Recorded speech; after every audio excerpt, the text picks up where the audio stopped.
What most people don't know about themselves that are listening right now is they're salespeople, not branding and marketing. If you, when I was coming up the game, everyone's like, oh, Gary doesn't get it. He doesn't know how to do, he's not doing funnels. He's not doing, they didn't get it. I was playing chess, they were playing checkers. Like they were looking for short-term arbitrage. I was playing long-term brand. If you're listening right now and you say, well, TikTok doesn't get leads, you're a salesman. Yes. Which is, by the way, I'm a salesman, I like that. But you know who salespeople are? People that don't know how to do brand and marketing. Yep. They have to be left with sales. And then you know what the 98% of the rest of the world is? They can't do either, which is why they work for salespeople or marketers. That's right.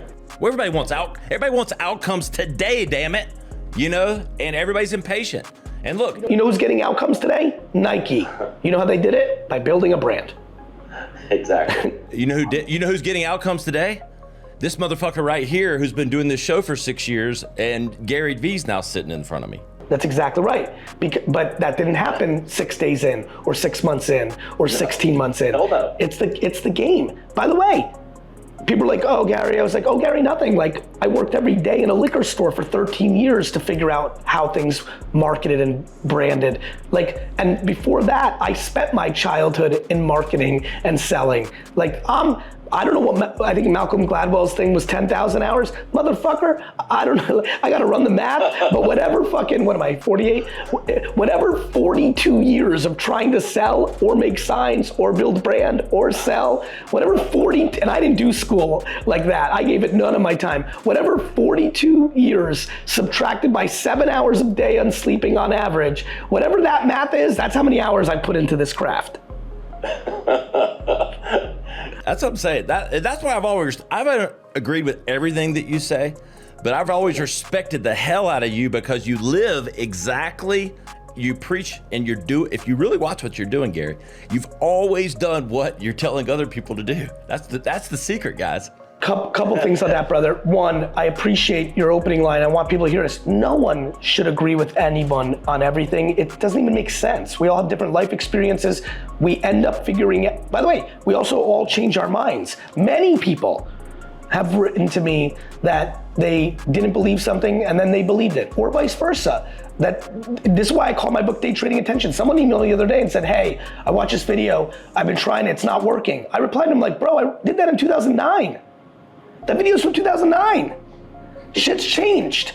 And so, we should, and I appreciate that. I really do, I'm scared to be wrong. So I talk about the things that I know or the things that I'm living, and I stay in that pocket. So the biggest compliment I ever get in social media is normally when someone's trying to troll me in the comments. They're like, Garyvee, you say the same shit.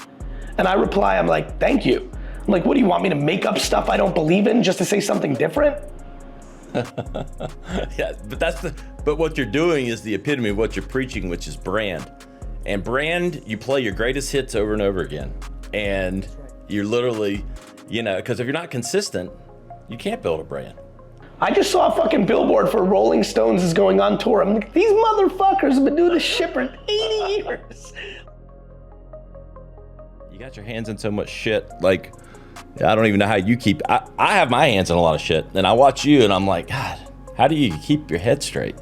I think for me at this point in my career, I have so many right-hand men and women, right? Like I'm in an earned, luxurious place of eating a lot of crow and putting a lot of deposits down over the last 30 years, right? So at 48, when people are like Vayner Sports and VFriends and VaynerMedia and then VaynerX, there's 8 companies under it, and then the pickleball team and then the restaurant group, VCR, and just like to your point, there's the winetext.com. Everybody, if you buy wine, winetext.com, sign up. Like that, like they see it and they're like, how? And I'm like, well, AJ, my brother, Marcus, who's been with me for 15 years, runs the Sasha Group.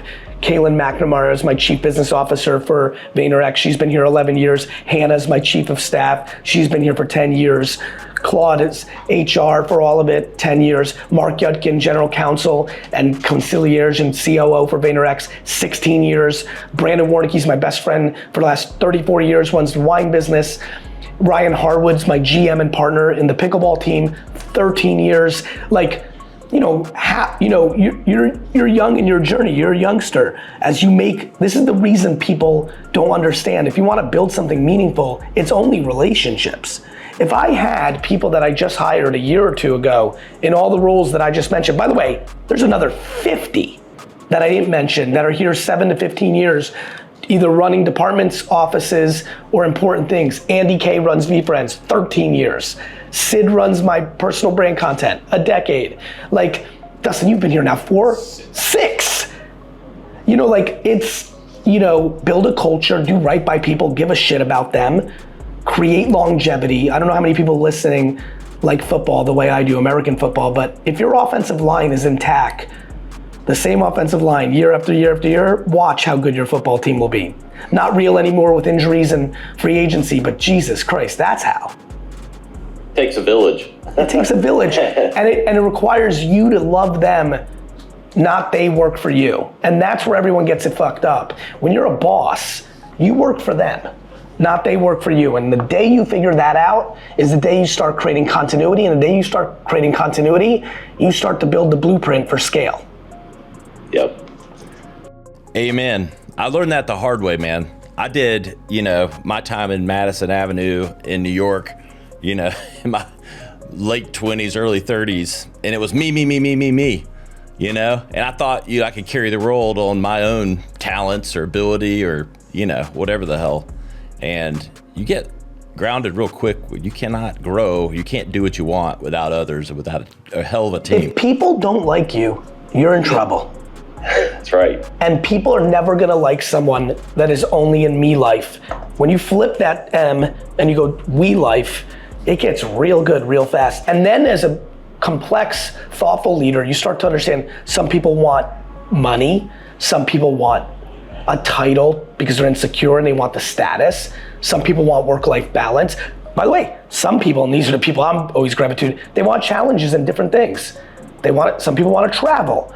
So, I don't know, I'm not in the business of judging what my employees want. I'm in the business of trying to figure it out.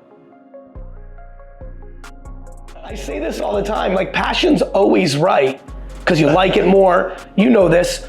Yeah. Look, I love marketing, so I love VaynerMedia. I love wine collecting and trading cards, and it's easy for me to do well in things that I love.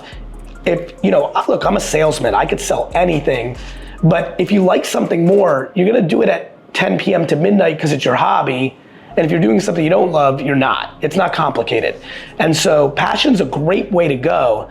The problem is you have to be good enough.